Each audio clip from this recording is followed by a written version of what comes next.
नमस्कार सभी दोस्तों को और स्वागत है सभी का हमारे YouTube चैनल मैथ्स एलिवेशन पर। और मैं अजय कुमार एक बार फिर से आपकी सेवा में हाजिर हुआ हूं। तो कैसे हो आप लोग? उम्मीद करता हूं सभी बहुत अच्छे होंगे और अपनी अपनी स्टडी भी बहुत अच्छे तरीके से ही कर रहे होंगे। तो दोस्तों आज हम फिर से आपके सामने CGL प्रीवियस क्वेश्चंस लेकर आए हैं दोस्तों। और क्वेश्चन कौन से हैं दोस्तों? CGL प्री के क्वेश्चन नहीं है, CGL मेंस के क्वेश्चन हैं जो CGL मेंस में आए हैं 2020 में। देख लो, आपको दिख रहे होंगे दोस्तों सारे के सारे क्वेश्चन, और डला हुआ है हर एक क्वेश्चन पर SSC CGL मेंस 2020, मतलब सभी क्वेश्चन CGL के मेंस में आए थे 2020 में। ठीक है, तो बहुत ही बेहतरीन प्रश्न है, इंपॉर्टेंट क्वेश्चन है बहुत ही। ठीक है, तो बिल्कुल ध्यान से देखिएगा और नोट करके इन्हें अपने पास क्वेश्चंस को जरूर रख लें। ओके, चलिएगा और ध्यान से समझते रहिएगा, और कोई भी दिक्कत हो तो हमें कमेंट करके बता दीजिएगा। क्लियर है? चलिए शुरू करते हैं तो अपने आज का नया सेशन, और बने रहिएगा दोस्तों हमारे साथ, और अपना प्यार और सपोर्ट भी बनाए रखिएगा। ओके, चलिएगा दोस्तों चलते हैं प्यार के साथ शुरुआत करते हैं अपने क्वेश्चन नंबर फर्स्ट। ठीक है, देखो क्या है, दो धनात्मक संख्याओं का अंतर कितना है? 1280। दो संख्याएं हैं और वो भी पॉजिटिव है, उन दोनों का जो अंतर है वो 1280 है। और क्या कहा है, जब बड़ी संख्या को छोटी संख्या से विभाजित किया जाता है तो भागफल 7 आता है और शेषफल क्या आता है? 50। तो बताइए बड़ी संख्या क्या है? ठीक है, चलिए देखो, दो संख्याओं का अंतर क्या दिया था? 1280। हमने एक संख्या को A मान लिया है और एक संख्या को B मान लिया है, और कितना दिया है? 1280। क्लियर? और क्या दिया हुआ है कि जब बड़ी संख्या को छोटी संख्या से भाग देते हैं, है ना। देखो, क्योंकि A में से B घटाया है इसलिए बड़ी A है और B छोटी है ना। तो क्या कहा है, जब बड़ी संख्या को छोटी संख्या से भाग देते हैं, इसका मतलब छोटी संख्या B है और बड़ी संख्या A। तो जब हमने B से A में भाग दिया, है ना, तो भागफल कितना आया दोस्तों? 7, और शेषफल क्या बचा? 50। ठीक है, ये बचा शेषफल हमारा 50। तो हमें क्या बताना है? बड़ी संख्या बतानी है, मतलब A की वैल्यू बतानी है हमें। ओके, चलिएगा अब देखो, ये आपको पता होगी ये चारों हैं, ये भाजक है, ये भाज्य है, ये भागफल है, शेषफल है। इन चारों में रिलेशन क्या होता है? भाज्य बराबर क्या होता है? भाजक गुणा भागफल प्लस शेषफल, है ना। मतलब ये है भाजक गुणा भाज्य बराबर, मतलब A बराबर, ठीक, A बराबर क्या हो जाएगा? भाजक गुणा भागफल, मतलब 7B और प्लस 50, ये हो जाएगा हमारा A, है ना। एक इक्वेशन ये बन चुकी है, दो इक्वेशन बन चुकी हैं। अब हमें दोनों को सॉल्व करना है और A की वैल्यू बतानी है बस। चलिए तो एक काम करते हैं, देखो यहाँ से B की वैल्यू क्या आ जाएगी दोस्तों, है ना। यहाँ से B की वैल्यू क्या आ जाएगी? A माइनस 1280, B की वैल्यू तो यहाँ रख दीजिए। तो A बराबर 7 इंटू B के प्लेस पर क्या? A माइनस 1280 और प्लस क्या है? 50। ठीक है, चलिए अब अंदर मल्टीप्लाई करिए 7 की, तो क्या हो जाएगा? 7A माइनस, है ना, 0, 7 अट्ठे 56, 5, 7 दूनी 14, 5 19 1, 7 एकम 7, है ना, और 1 8, और प्लस क्या है? 50। क्लियर? अब देखो 7A इधर ले आइए तो 7A इधर माइनस का हो जाएगा, और एक A में से 7A जाएंगे तो क्या बचेगा? माइनस का 6A बचेगा, और इसमें से इसे घटा दीजिए। 8960 में से जब 50 घटाएंगे तो क्या बचेगा दोस्तों? माइनस के 8910। ठीक है ना। चलिए अब देखो, माइनस से माइनस कैंसिल हो गया और 6 का डिवाइड कर दीजिए इसमें, तो 6 एकम कितना हो गया? 6 बचा, 2 उतार लिया 9 का 29, 6 चौक 24, फिर क्या बचा? 5, फिर उतार लिया 1, 51, 6 अट्ठे 48, 51 में 48 के 3, फिर उतार लिया 0, 30, और 6 पंजे 30। ओके, और यही हमारा आंसर हो जाएगा। ठीक है, तो हमारी जो बड़ी संख्या है वो क्या है? 1485। क्लियर? चलिए option D correct. Next question पर आते हैं। जब धनात्मक संख्याएं A B C को 13 से विभाजित किया जाता है तो क्रमशः 9, 7, 10 शेषफल बचते हैं। तो जब a + 2b + 5c को 13 से विभाजित किया जाएगा तो शेषफल क्या होगा, ये बताना है। देखो क्वेश्चन बहुत अच्छा है दोस्तों, समझना टेक्निक, है ना।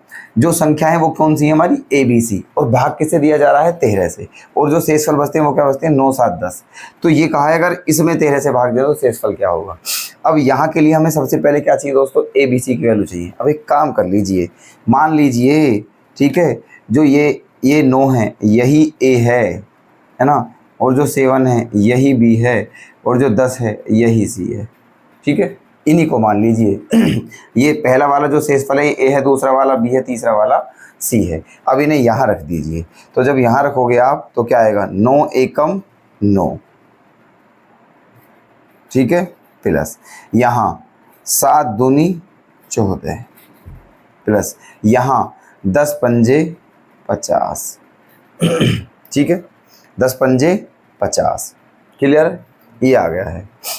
अब देखो इन सब को किससे भाग देना है दोस्तों, 13 से, और बताना है शेषफल, है ना। चलिए देखो जब 9 में 13 से भाग देंगे, अब देखो दो तरीके हैं हमारे पास डिवाइड करने के, इन सबको जोड़कर 13 से भाग दे दीजिए और फिर बता दीजिए रिमाइंडर क्या होगा, या फिर अलग अलग भाग दे दीजिए। जब 9 में 13 का भाग देंगे अलग तो रिमाइंडर 9 ही बचेगा, ठीक है, रिमाइंडर क्या बचेगा, 9 ही बचेगा, क्योंकि 9 से बड़ा है 13। और जब 14 में 13 का भाग देंगे तो शेषफल क्या बचेगा, 1।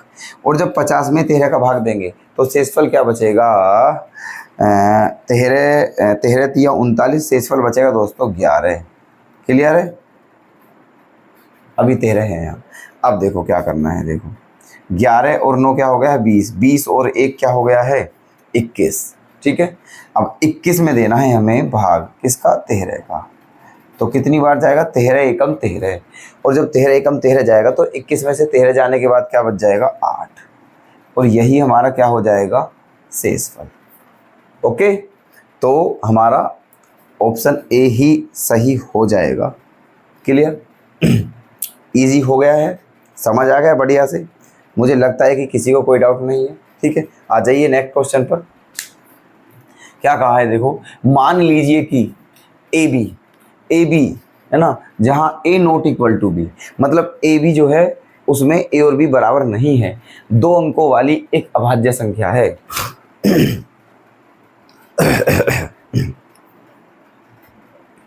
मतलब ये समझिए आप कि ए और बी जो है ना, ए बी एक 2 अंकों की संख्या है और वो भी प्राइम नंबर है, अभाज्य संख्या, और ए और बी दोनों बराबर नहीं है।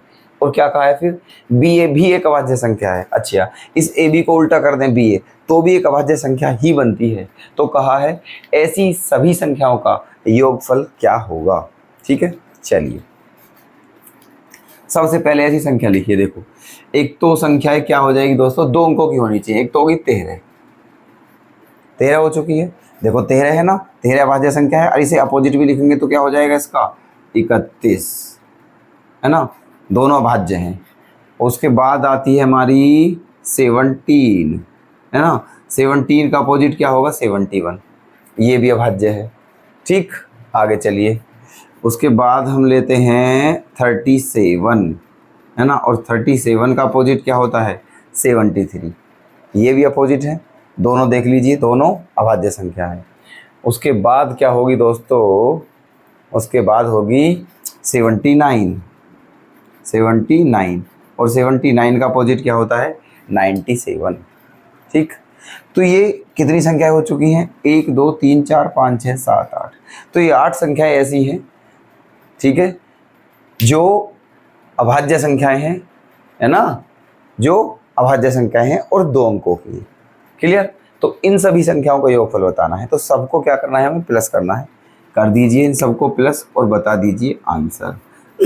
देखो 3 और 1 4 और 7 11 और 1 12, 12 और 7 19, 19 और 3 क्या होता है, 22, 22 और 9 क्या होता है, 31, 31 और 7 क्या होता है, 38, 38 का क्या आ चुका है, 8, ठीक है, 38 का आ गया है 8, तो हासिल क्या लगा, 3, है ना। चलिए आगे क्या करना है, 1 2 और हासिल का 3 5, 3 8 और 7 15, 15 3 18, 18 7 25, 25 7 32, 32 और 9 41, 418।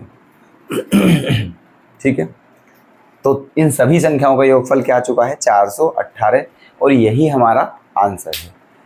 क्लियर? तो ऑप्शन बी करेक्ट हो जाएगा। बताइए, कोई डाउट है या नहीं होगा? नेक्स्ट क्वेश्चन पर आते हैं। 2 अंकों वाली एक संख्या में इकाई का अंक दहाई के अंक से 2 अधिक है तथा दी गई संख्या व इसके अंकों के योग का गुणनफल 460 है, तो बताइए वह संख्या क्या होगी? चलिए देखना। 2 अंकों वाली एक संख्या में इकाई का अंक दहाई के अंक से 2 अधिक है। इस तरह के क्वेश्चन दोस्तों ध्यान रखना, हमेशा ऑप्शन उठाकर करना, बड़े प्यारे होते हैं, बड़े इजी होते हैं ऑप्शन उठाकर के क्वेश्चन। जैसे कि देखना ये भी होगा, है ना, क्या कहा है इसने कि 2 अंकों की संख्या है, और आंसर भी क्या पूछा है? वो संख्या बतानी है। और ये कहा है वो 2 अंकों की संख्या जो है उसमें जो इकाई का अंक है वो दहाई के अंक से कितना अधिक है? 2 अधिक। ठीक है, चलो ऑप्शन उठा लीजिए। जैसे पहला ऑप्शन है तो इकाई का अंक 8 है, दहाई का अंक 4 है, तो 8 4 से कितना अधिक है? 4। ठीक है, जबकि इन्होंने क्या बोला है कि 2 अधिक होना चाहिए, और यहाँ कितना अधिक है? 4। तो इसका मतलब ये आंसर तो वैसे ही गलत हो जाएगा। ठीक है, बी ऑप्शन उठाइए। इकाई का अंक 4 है, दहाई का अंक 6 है, ये भी गलत हो जाएगा क्योंकि इकाई का अंक बड़ा होना चाहिए दहाई के अंक से। ठीक है, ये आंसर भी नहीं हो सकता। है ना। डी आंसर देख लीजिए, इकाई का अंक 6 है, दहाई का अंक 3 है, तो इकाई का अंक कितना ज़्यादा है? 3 ज़्यादा है, जबकि कितना ज़्यादा होना चाहिए? 2 ज़्यादा, तो ना ही ये आंसर हो सकता। ठीक है, अब दोस्तों ये बचा है तो यही आंसर होगा, सीधी बात है, क्योंकि नन ऑफ दीज भी नहीं है ऑप्शन में। अब देखो चेक कर लीजिए क्या वास्तव में ये है ना। देखिए इकाई का अंक कितना है? 6, और दहाई का अंक 4 है, तो क्या 6 4 से 2 ज़्यादा नहीं है? बिल्कुल ज़्यादा है। ठीक है, फिर दूसरी शर्त, पहली शर्त पूरी हो रही है, फिर दूसरी शर्त क्या है कि जो संख्या है, संख्या है ना, और उसके अंकों का योगफल, संख्या तो 46 और इसके अंकों का योगफल क्या है? 6 और 4 10। संख्या और उसके अंकों के योगफल का गुणनफल, इन दोनों का गुणनफल कितना आता है? 460। तो दूसरी शर्त भी क्या हो रही है हमारी? पूरी। ठीक है, तो इसका मतलब यही हमारा आंसर करेक्ट हो जाएगा, ऑप्शन सी। ओके, तो देखना कितने बढ़िया क्वेश्चन थे दोस्तों। क्वेश्चन काफ़ी टेक्निकल हैं और देखो कितने छोटे छोटे हुए हैं। तो उम्मीद करता हूँ बहुत अच्छे से समझ पाए होंगे आप, कोई भी डाउट नहीं होगा। ठीक है, चलिएगा तो नोट कर लेना दोस्तों। इस क्लास को हम यहीं विराम देते हैं, कल फिर आपके लिए इसी तरह के क्वेश्चंस लेकर आते हैं। तब तक के लिए धन्यवाद।